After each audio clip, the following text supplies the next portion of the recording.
नमस्कार, झारखंड समाचार में आप सबों का स्वागत है। आइए जानते हैं आज की ताजा मुख्य खबरों को। मौसम का बदला मिजाज, रांची में हुई बारिश। आज 19 मार्च को भारी बारिश और ओलावृष्टि का अलर्ट। झारखंड में कब तक होगी बारिश, आइए जान लेते हैं।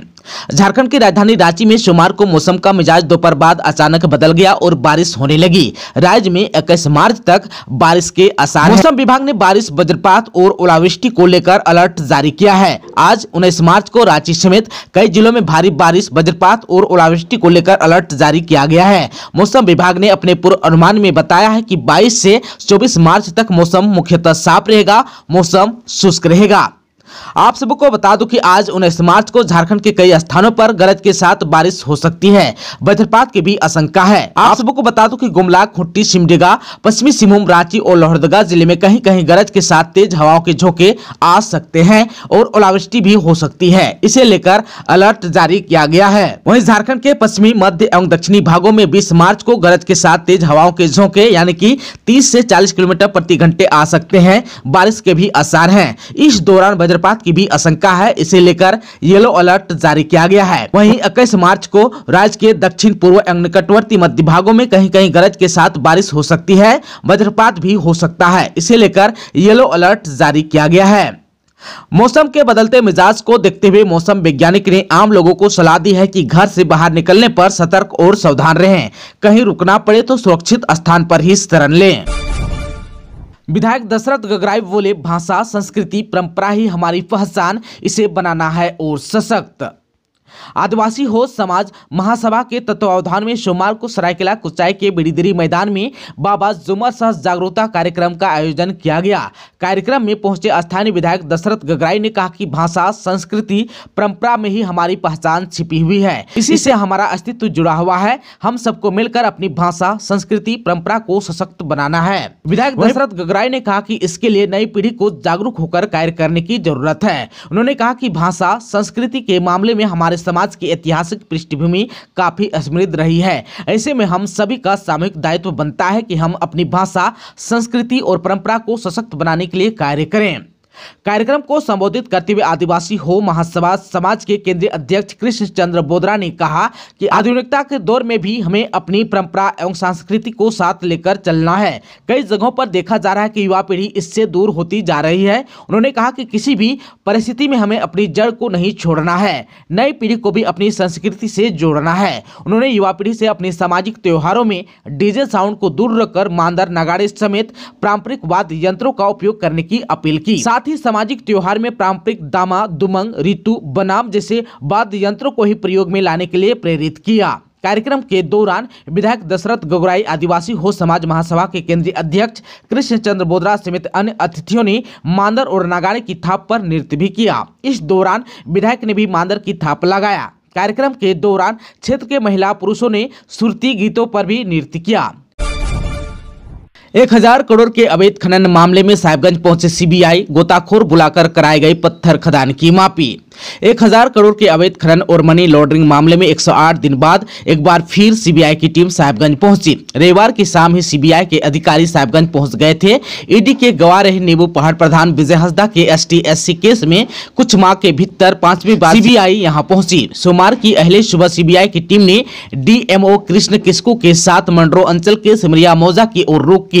वहां करीब 2 घंटे तक रुकी। इसके बाद सिमरिया मौजा स्थित एक पत्थर खदान की मापी कराई गई। इसके लिए अमीन भी बुलाए गए थे। मापी के दौरान खदान में पानी होने के कारण उसकी गहराई की मापी के लिए गोताखोर को बुलाया गया। खदान की लंबाई चौड़ाई की मापी के बाद गोताखोर के सहारे तालाब की गहराई की माप ली गई। खदान का लेखा जोखा लेने के बाद सीबीआई के अधिकारी दस्तावेजों को इकट्ठा किया। सूत्रों के अनुसार जिस खदान की मापी की गई वह पूरी तरह अवैध है, जिससे काफी मात्रा में पत्थर खनन किया गया है। जमशेदपुर में आसू छात्र संघ ने JKS कॉलेज के प्राचार्य का किया घेराव। जमशेदपुर के मानगो स्थित JKS कॉलेज में आसू छात्र संघ ने जमकर हंगामा किया। कॉलेज के छात्रों ने आसू छात्र संघ जिला अध्यक्ष कामेश्वर प्रसाद के नेतृत्व में कॉलेज के प्राचार्य का घेराव कर दिया। छात्रों का कहना था कि यूजी प्रथम एवं द्वितीय सेमेस्टर का परीक्षा 30 मार्च से शुरू होने वाला है। इसके अंतर्गत आने वाले सभी महाविद्यालय का परीक्षा केंद्र सुनिश्चित कर दिया गया है। इसी क्रम में जेकेएस कॉलेज का परीक्षा केंद्र दूसरे जिले में दे दिया गया है। कॉलेज का परीक्षा केंद्र 28 किलोमीटर दूर सरायकेला खरसावां जिले के गम्हरिया स्थित XITE कॉलेज में दिया गया है। जमशेदपुर में 9वीं और 11वीं की कक्षा में 2000 से अधिक छात्र हुए फेल। प्राइवेट स्कूलों की क्वालिटी एजुकेशन पर उठ रहे हैं सवाल। झारखंड के पूर्वी सिंहभूम जिले के जमशेदपुर में इस बार 9वीं और 11वीं में 2000 से अधिक छात्र फेल हो गए। इससे प्राइवेट स्कूलों की क्वालिटी एजुकेशन पर सवाल उठ रहे हैं। आप सबको बता दूं कि सोमवार को केरला समाजम मॉडल स्कूल की गेट पर विद्यार्थियों ने प्रदर्शन किया। बताया गया कि 9वीं में कुल 276 विद्यार्थी पढ़ाई करते हैं, जिनमें कुल 46 बच्चे फेल हो गए। इनमें 10 ऐसे भी विद्यार्थी हैं जो पिछले साल भी 9वीं में फेल हो गए थे, तो उन्हें रिपीट करवाया था। वहीं 11वीं में कुल 190 बच्चे पढ़ाई करते हैं, जिसमें 56 विद्यार्थी फेल कर गए। इनमें 7 ऐसे विद्यार्थी हैं जो पिछले साल भी फेल हो चुके थे। सभी बच्चे और अभिभावकों के साथ स्कूल की प्रिंसिपल नंदिनी शुक्ला ने बातचीत की। इस बातचीत में कोई निर्णय नहीं निकल सका। इसके बाद अब आज बुधवार को नए सिरे से बर्ताव करने की बात कही गई है। इधर स्कूल प्रबंधन की ओर से बताया गया कि बच्चों को अलग अलग टर्मिनल एग्जाम में फेल होने पर वार्निंग भी दी गई थी, लेकिन उनमें कोई सुधार नहीं हुआ है। बताया गया कि बोर्ड के नियमों के तहत बच्चों को फेल किया गया है। घाटशिला में ट्रेन की चपेट में आने से युवक की हुई मौत।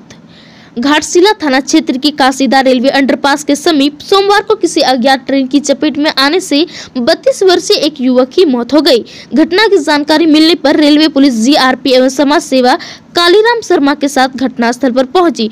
युवक के शव का पंचनामा करने के बाद उसे घाटशिला अनुमंडल अस्पताल पोस्टमार्टम के लिए भेज दिया गया है। आप सबको बता दो कि युवक की पहचान नहीं हो पाई है। विकास के लिए सुरक्षा व आर्थिक सुरक्षा दोनों महत्वपूर्ण, बोले CP राधाकृष्णन। राज्यपाल CP राधाकृष्णन ने सोमवार को राजभवन में नई दिल्ली के राष्ट्रीय रक्षा महाविद्यालय के फैकल्टी एंड कोर्स मेंबर की टीम के साथ संवाद किया। राज्यपाल ने national security and studies course के तहत झारखंड राज्य में इकोनॉमिक सिक्योरिटी पर अध्ययन के लिए आई टीम के सदस्यों के साथ संवाद करते हुए कहा कि विकास के लिए सुरक्षा व आर्थिक सुरक्षा दोनों महत्वपूर्ण है। वर्तमान में हमारा देश विश्व की 5वीं सबसे बड़ी अर्थव्यवस्था है। मैं विभिन्न देशों का भ्रमण कर चुका हूँ। नई दिल्ली के राष्ट्रीय रक्षा महाविद्यालय का इतिहास गौरवशाली है। राज्य में स्थापित झारखंड रक्षा विश्वविद्यालय को सैनिक विश्वविद्यालय के रूप में गठन करने के लिए इच्छुक है। चाईबासा में आदिवासी यंगस्टर्स यूनिटी कोल्हान ने गांधी मैदान में मनाया मांगे मिलन समारोह। युवा सामाजिक संगठन आदिवासी यंगस्टर्स यूनिटी कोल्हान के द्वारा इस वर्ष भी गांधी मैदान में धूमधाम से मांगे मिलन समारोह मनाया गया। इस वर्ष हो भाषा में युवाओं के बीच जागरूकता लाने के लिए हो भाषा में स्वरचित कविता लेखन, लघु कथा लेखन एवं हो समाज के रहन सहन और परिवेश से संबंधित चित्रांकन प्रतियोगिता रखी गई थी। हो भाषा स्वरचित कविता लेखन में प्रथम श्याम कुदाता, द्वितीय सरिता सुंडी, तृतीय योगिता गागराई को स्थान मिला। कोडरमा में मतदाता जागरूकता अभियान के तहत दिलाई गई शपथ। गिरिजली कॉलेज ऑफ एजुकेशन में राष्ट्रीय सेवा योजना इकाई और स्वीप के संयुक्त तत्वाधान में मतदाता शपथ ग्रहण कार्यक्रम का आयोजन किया गया। मतदाता जागरूकता अभियान के अंतर्गत महाविद्यालय के SVEEP brand ambassador Mohammad Samiullah ने सभी प्रशिक्षुओं एवं महाविद्यालय सदस्यों को आगामी लोकसभा चुनाव में मतदान करने का आग्रह किया। मौके पर उपस्थित सभी प्रशिक्षुओं एवं महाविद्यालय के सदस्यों को मतदान करने की शपथ दिलाई। कार्यक्रम में महाविद्यालय की उप निदेशिका डॉक्टर संजीता कुमारी ने कहा कि मतदान लोकतंत्र का महापर्व है। हमें दृढ़ संकल्पित होकर आगामी लोकसभा चुनाव में 100% मताधिकारी का प्रयोग करना चाहिए। इस संबंध में जागरूकता लाने की आवश्यकता है। धनबाद के गोमो में रेलवे कर्मी के आवास का ताला तोड़ 2.5 लाख रुपए की आभूषण की हुई चोरी। गोमो के पहाड़ तली स्थित रेलवे कॉलोनी में रहने वाले सहायक लोको पायलट महेंद्र कुमार यादव के आवास का ताला तोड़कर चोरों ने चोरी की घटना को अंजाम दिया। रेल कमरे में रखी अलमारी का ताला शनिवार को धनबाद गए थे। रविवार को जब वापस लौटे तो क्वार्टर के दरवाजे का ताला टूटा हुआ था और कमरे में सामान बिखरा पड़ा था। अलमारी का लॉक तोड़कर चोर उसमें रखे सोने का झुमका, चैन, अंगूठी समेत अन्य जेवरात की चोरी कर ली, जिसकी कुल कीमत लगभग 2.5 लाख रुपए की होगी। सूचना मिलते ही हरिहरपुर थाना पुलिस घटना स्थल पर पहुंची और जांच पड़ताल में जुट गई। धनबाद कोर्ट में जमीन कारोबारी ने किया अधिवक्ता पर हमला।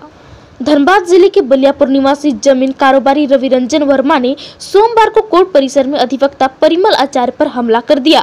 हमले में अधिवक्ता परिमल घायल हो गए। खबर फैलते ही कोर्ट में मौजूद सभी अधिवक्ता काफी उग्र हो गए और जमकर हंगामा किया। परिसर में मौजूद पुलिस अधिकारी और जवानों ने आरोपी रवि रंजन को हिरासत में लेकर कोर्ट हाजत में डाल दिया। गुस्साए अधिवक्ता उसे हाजत से निकालने की मांग करने लगे। सूचना मिलते ही DSP law and order Dhanbad थाना प्रभारी बार एसोसिएशन के अध्यक्ष अमरेंद्र सहाय, महासचिव जितेंद्र कुमार मौके पर पहुंचे और पूरे मामले की जानकारी ली। डीएसपी ने आरोपी के खिलाफ कार्रवाई का आश्वासन देकर अधिवक्ताओं को समझा बुझाकर शांत करवाया।